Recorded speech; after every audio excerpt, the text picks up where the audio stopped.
Yes, I'm a member of the American Institute of Architects, which has 80,000 members, a small percentage, actually, of the overall number of architects in the country. And your organization, you were saying, is up to what number now?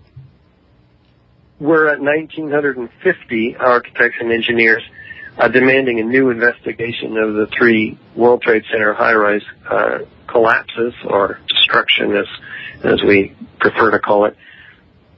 And are you still calling for an investigation of the NIST itself? And if so, is there anything that John Q. Public, us, and the rest of our listeners could do to aid in that?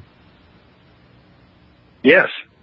We are indeed calling for a criminal investigation of the leaders of the NIST report, which includes Sean Sunder, who's the project leader, and John Gross, who's the co-project leader. We have to have, this is a complete cover-up, as was, by the way, the 9/11 Commission report, which others, including David Ray Griffin, have written stinging criticisms of and expose what was going on there, to lie to the American people about the events of 9/11, not just the destruction of these towers, but the massive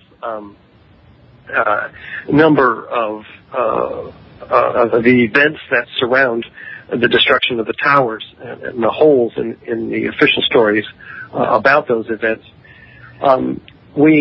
Which I'm sure you guys have covered or can cover on your show with experts who know much more about those elements than I do.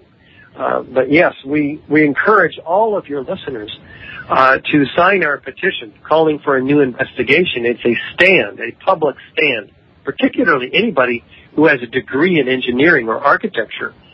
We do need to get our count up by above 2,000 before September, when we do have a series of activities, as I think I mentioned, at the billboard in Washington Times Square, the month of September, and also in Washington, D.C., we have a conference in the Sheraton above the Pentagon, overlooking it.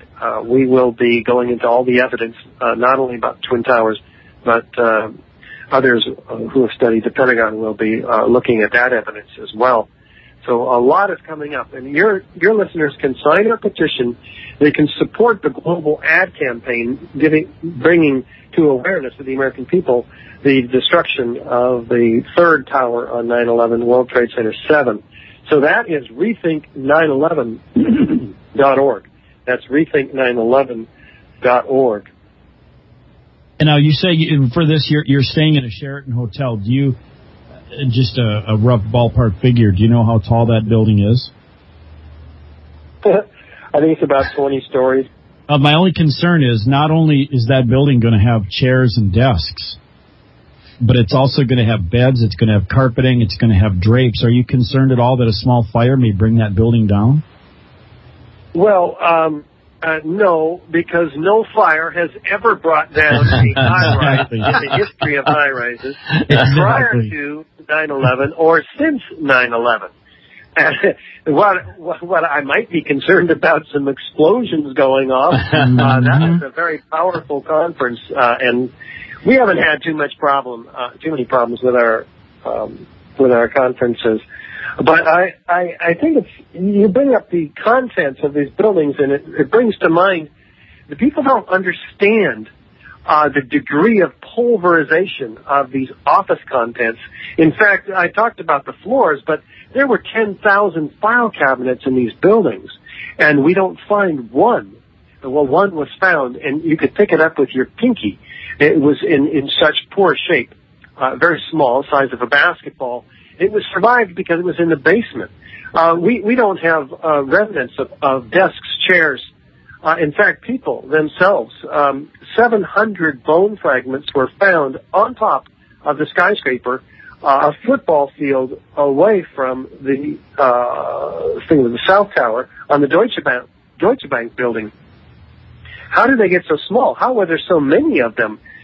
This is amazing, and yet we still have 1,147 people completely unaccounted for. No traces. Even though there were 20,000 pieces of bodies found all together in these towers. And those are pieces of 3,000 bodies. Some small enough to fit into a test tube, 6,000 of them small enough to fit into a test tube. So what happened to 1,147 people for which there was absolutely no trace? Completely vaporized, actually. So the degree of explosiveness is complete and incredible. So we've got to have people waking up to these facts because they are extremely sobering. The implications, of course, are rather obvious to most people who look at the evidence. We have some sort of an inside operation here. The architects and engineers for 9/11 Truth don't speculate as to who may have been involved, or we're not criminal investigators. We've got to have a criminal investigation here that looks into these matters. Who had access to these highly secure buildings? Who had access to this extremely sophisticated nanothermite material? Who benefited? You know, what happened after 9/11? We got to follow the money. Enterprising journalists should be asking these questions on mainstream television, but unfortunately, 90% of the mainstream media is owned by just 6 corporations. They turn out to be the same corporations that are owned by the people who own the banking industry corporations, those in the defense industry, the oil industry, all of whom benefited enormously from 9/11. So we have a real problem, a systemic problem of corruption in throughout our government by these industries. That seems inevitable to rationally thinking people. Well, we've got about a minute or so left.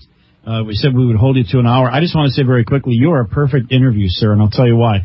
Because we had plenty of questions for you. You answered them all perfectly, and now you've left us with even more questions. Exactly. Which means we'll have to speak again. Any quick final thoughts for Mr. Gage this evening, Steve?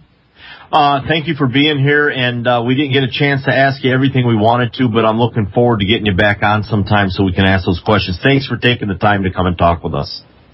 I'd love to come back, and thank you, gentlemen. Great job on what you're doing here on the station. Eric.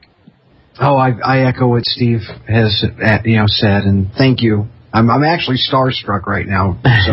Yeah, that's the truth. We've been trying to get you for a while, so. And you've opened our eyes, and not only have you given us your own perspective, but you've given us a lot of questions so that we can branch out to people of different expertise, because there's so much more I'd like to know about thermite and things like that. So you've taken a great conversation and pushed it into even a bigger one. So again, we thank you for joining us on the program tonight. Perfect. Thank you, gentlemen. And thank you. And that, of course, is Richard Gage AIA, if you want to say that right, founding member of the Architects and Engineers for 9/11 Truth. 1,950 if you're an architect. Get on board. And it could be one of those final 50 to push it over to 2,000. And I think it's just very timely with people paying attention to TWA Flight 800 to get this information out there, too. So thanks again. This is News Stalker on Orion Talk Radio, and we'll be right back after news.